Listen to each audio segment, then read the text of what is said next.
Hello students, कैसे हो आप सभी। आई होप आप जबरदस्त मेहनत कर रहे होंगे। स्वागत है आपका धर्माराम फिजिक्स यूट्यूब चैनल पर।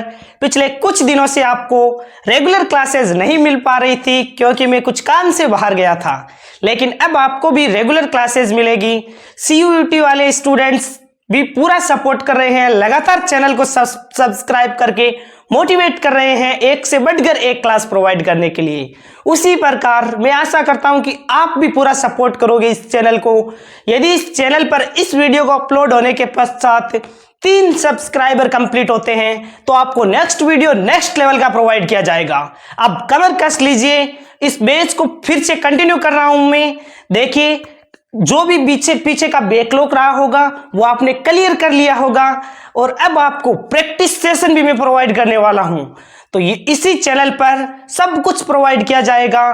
केवल और केवल आपको सपोर्ट करना है, पूरा सब्सक्राइब करके चैनल को और नोटिफिकेशन को ऑन कर लेना है। टेलीग्राम चैनल को जरूर से ज्वाइन कर लेना है क्योंकि PDF है वो आपको बिल्कुल free of cost Telegram channel Dharmaram physics, जिसका लिंक डिस्क्रिप्शन में दे दिया है, वहां पर प्रोवाइड कर दी जाएगी। आज का हमारा टॉपिक बड़ा ही इंटरेस्टिंग और इंपॉर्टेंट टॉपिक होने वाला है, समांतर प्लेट संधारित्र।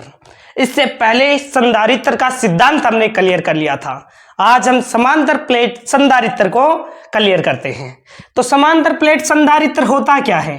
तो सबसे पहले तो दो समांतर प्लेटें जिन पर समान परिमाण किंतु विपरीत प्रकृति का आवेश होता है और एक दूसरे के समांतर रखी होती है और अत्यंत निकट रखी होती है, इन्हें ही कहते हैं समांतर प्लेटें संधारित्र। इनके मध्य की दूरी कितनी है? D इनके मध्य की दूरी है। A क्षेत्रफल है इन प्लेटों का और सिग्मा पृष्ठीय आवेश घनत्व है, ये प्लस सिग्मा, ये माइनस सिग्मा। क्लियर हुआ? तो सबसे पहले आपको क्या लिखना है? डेफिनेशन लिखनी है। लिखो, दो समांतर प्लेटें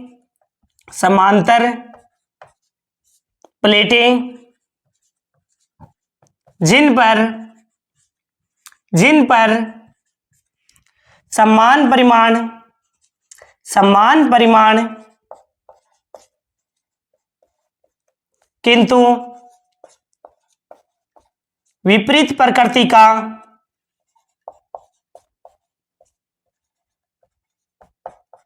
और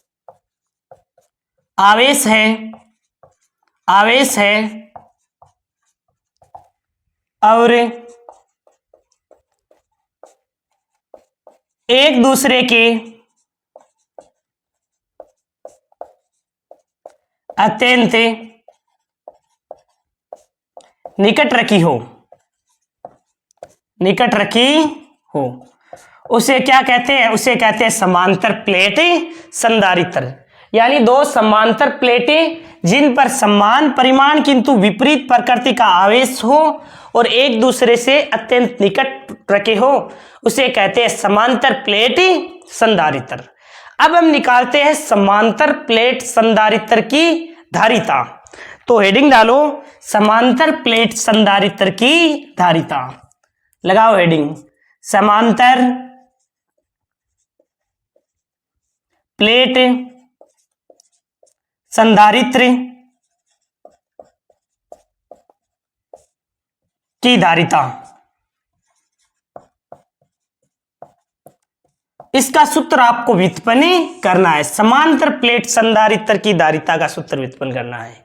तो सबसे पहले हमें जो डायग्राम दे रखा है समांतर प्लेट संधारित्र, इसी की थ्योरी लिख लेते हैं। चित्रानुसार एक संधारित्र जिसकी प्लेटों का क्षेत्रफल A है, मध्य की दूरी D है और पृष्ठीय आवेश घनत्व सिग्मा है। क्लियर है?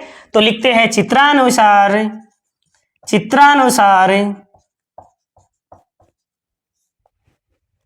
एक संधारित्र जिनकी प्लेटों का क्षेत्रफल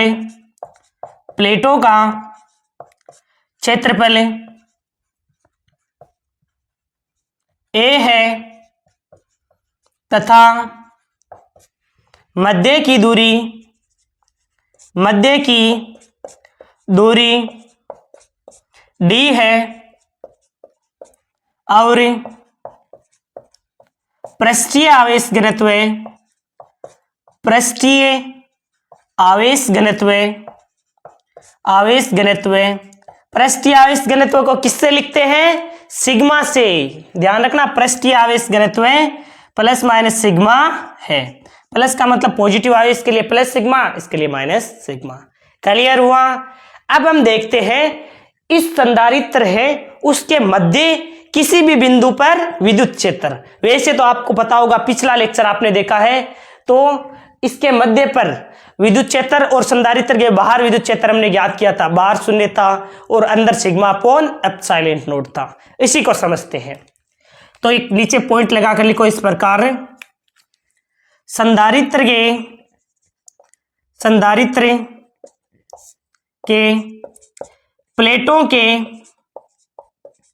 प्लेटों के मध्य किसी बिंदु पर, मध्य किसी बिंदु पर विद्युत क्षेत्र क्या होगा? आप बताइए, ई क्या होगा? प्लेटों के मध्य किसी बिंदु पर, जैसे मैंने मान लिया यहां पर कोई बिंदु है, ये लो, ये बिंदु है, इस पर विद्युत क्षेत्र आपको बताना है। तो धनावेश के कारण विद्युत क्षेत्र की तीव्रता बाहर की ओर है, ये लो बाहर की ओर। ऋणावेश के कारण विद्युत क्षेत्र की तीव्रता अंदर की ओर है, तो इसके कारण भी किस ओर हो जाएगा? अंदर की ओर। तो आपको ऐड करना है।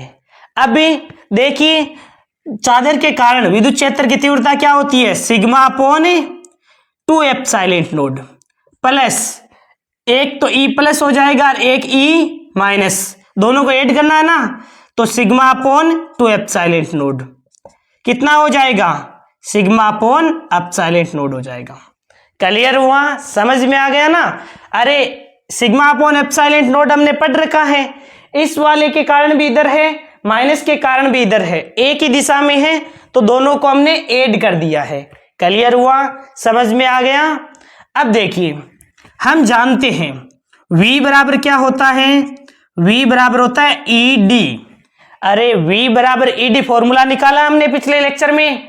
कैसे होता है V बराबर ED? जब विद्युत क्षेत्र समान हो, एक समान विद्युत क्षेत्र के लिए जब बदलता हो तो dV बटा dx हम लिखते हैं। तो V बराबर ED फॉर्मूला लगाया है। अब हमें क्या निकालना है? तो हमें सबसे पहले इस फॉर्मूले में E के स्थान पर क्या लिख देंगे? सिग्मा अपॉन एप्सिलॉन नॉट लिख देंगे। क्लियर है? तो V का मान में E के स्थान पर रख देते हैं sigma upon epsilon not D। Clear हुआ? इसे समीकरण दे देते हैं और भी आसान होगा। समीकरण 1 दे दिया। क्लियर हुआ? अब देखिए, धारिता C बराबर क्या होता है? Q बटा V। अरे भूले तो नहीं हो ना? समय दे दिया मैंने आपको याद करने के लिए, लेक्चर्स को रिवाइज करने के लिए। ऐसा कोई भी स्टूडेंट्स नहीं होना चाहिए जिसको पिछले लेक्चर में जो पढ़ाया वो याद नहीं हो। बिल्कुल हर एक चीजें क्लियर होनी चाहिए। अब ऐसी कंप्लेन नहीं होनी चाहिए कि सर हमारे पिछले लेक्चर रह गए हैं, ऐसा बिल्कुल नहीं होना चाहिए। रिवाइज कर लो। C बराबर Q बटा V। Q का मान कितना होगा? तो Q का मान निकालना है तो देखिए, पृष्ठीय आवेश घनत्व सिग्मा बराबर क्या होता है? यहां पर लिख देता हूं मैं। पृष्ठीय आवेश घनत्व सिग्मा बराबर क्या होता है? एकांक क्षेत्रफल पर आवेश की मात्रा। एकांक क्षेत्रफल पर ही आवेश की मात्रा। यदि Q का मान निकालना हो तो इसको इससे मल्टीप्लाई कर दो, यानी Q बराबर हो जाता है सिग्मा A। तो यहां पर आप C बराबर Q के स्थान पर लिख सकते हो सिग्मा A। अपॉन में क्या लिखोगे? V के स्थान पर समीकरण 1 से वैल्यू लिख दो, सिग्मा D बटा एप्सिलॉन नॉट। क्लियर हुआ? समझ में आया अच्छी तरह से? सिग्मा से सिग्मा कैंसिल हो जाएगा, एप्सिलॉन नॉट सबसे ऊपर चला जाएगा, तो C बराबर क्या हो जाएगा? A एप्सिलॉन नॉट बटा D। ये हो जाती है समांतर प्लेट संधारित्र की धारिता C बराबर A एप्सिलॉन नॉट बटा D। क्लियर हुआ? एक एक विद्यार्थी को यदि क्लियर हो रहा है, एक एक कंसेप्ट समझ में आ रहा है, तो मोटिवेशन के लिए एक सब्सक्राइब जरूर करना। एक एक विद्यार्थी एक एक सब्सक्राइबर करके सपोर्ट करोगे ना, जल्द ही हम 1 के सब्सक्राइबर तक पहुंच जाएंगे। और आपको टॉप से टॉप लेवल का यदि आप पूरा सपोर्ट करोगे तो मैं भी आपको टॉप लेवल का कंटेंट प्रोवाइड करूंगा, टॉप से top previous year question provide करूंगा। बिल्कुल मैंने मेहनत करने के लिए मैं रेडी हूं, यदि आप पूरा सपोर्ट करते हो तो। देखिए अब C बराबर ए एप्सिलॉन नॉट बटा डी आ गया है। अब ध्यान देना, क्वेश्चन तो हमारा समांतर प्लेट संधारित्र की धारिता आ गई है, C बराबर ए एप्सिलॉन नॉट बटा डी। अब कई बार पूछ लेता है, क्या पूछ लेता है कि धारिता किस किस पर निर्भर करती है, इसकी धारिता कैसे बढ़ाई जा सकती है। तो एक दो पॉइंट लिखवा रहा हूं, की पॉइंट, महत्वपूर्ण बिंदु ध्यान में रखना। अच्छी तरीके से ध्यान में रख लोगे ना, मेरे शेर अच्छी तरीके से ध्यान में रखेंगे। देखिए महत्वपूर्ण पॉइंट लगाकर लिख लो। पहला कि उपरोक्त सूत्र से स्पष्ट है, उपरोक्त सूत्र से स्पष्ट है। क्या स्पष्ट है भाई? तो पहला कि धारिता C क्षेत्रफल A के सीधे समानुपाती होता है, कि धारिता C क्षेत्रफल A पर निर्भर करती है, निर्भर करती है। किस प्रकार करती है? तो C है वो क्षेत्रफल A के सीधा समानुपाती है। क्लियर हुआ? यहां पर क्या है, यहां पर D कांस्टेंट है, यहां पर दूरी है वो कांस्टेंट है। क्लियर हुआ? ऐसे ही दूसरा पॉइंट और लिखो। क्या लिखोगे दूसरा पॉइंट? कि C है वो D पर भी निर्भर करती है, प्लेटों की मध्य की दूरी पर भी निर्भर करती है। तो लिखो धारिता प्लेटों के मध्य की दूरी पर निर्भर करती है, दूरी पर निर्भर करती है, प्लेटों के मध्य की दूरी पर भी निर्भर करती है। किस प्रकार करती है? तो दूरी के व्युत्क्रमानुपाती है। तो ये C समानुपाती हो जाएगा 1/d के।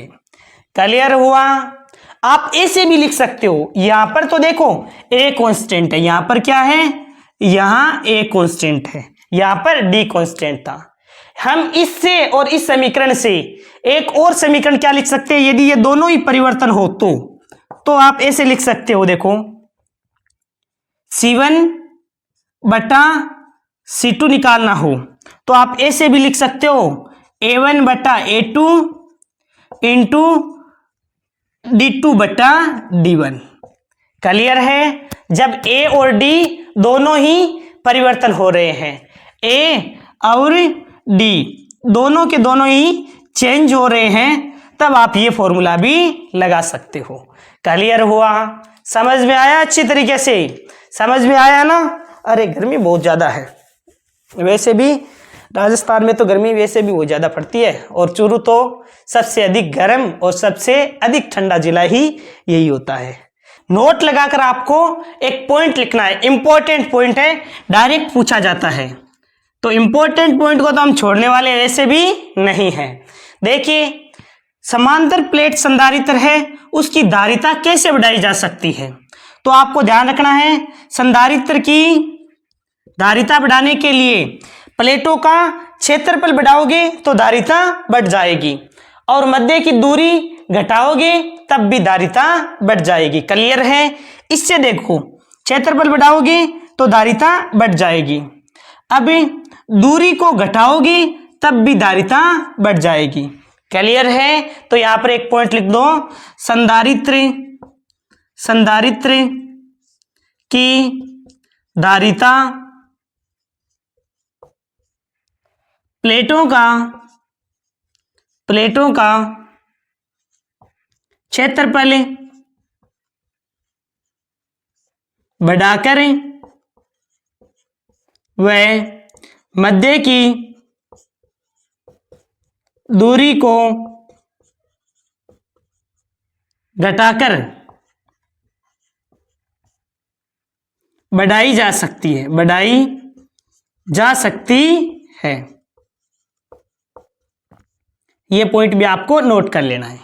अब देखिए एक बार के लिए मैं वापस समझा देता हूं सबसे पहले समांतर प्लेट संधारित्र क्या होता है? दो समांतर प्लेटें जिन पर समान परिमाण विपरीत प्रकृति का आवेश होता है अत्यंत अल्प दूरी पर रखी होती है। अब समांतर प्लेट संधारित्र की धारिता का सूत्र व्युत्पन्न करना हो तो सबसे पहले क्या करोगे? प्लेटों के मध्य कोई भी बिंदु ले लो, कहीं पर भी, उस बिंदु पर विद्युत क्षेत्र निकाला तो इस वाली प्लेट के कारण विद्युत क्षेत्र की तीव्रता इधर की ओर, धनावेश के कारण विद्युत क्षेत्र की तीव्रता बाहर की ओर, ऋणावेश के कारण विद्युत क्षेत्र की तीव्रता अंदर की ओर, यानी E प्लस और E माइनस ए की दिशा में है। तो आपको क्या करना है? नेट जो विद्युत क्षेत्र निकालोगे तो सिग्मा अपॉन एप्सिलॉन नॉट तो इस कारण हो गया और sigma upon epsilon not D इस वाली प्लेट के कारण हो गया। दोनों को ऐड कर दिया तो कितना आ गया? Sigma upon epsilon not. Clear है? अब फॉर्मूला V बराबर क्या होता है? E D.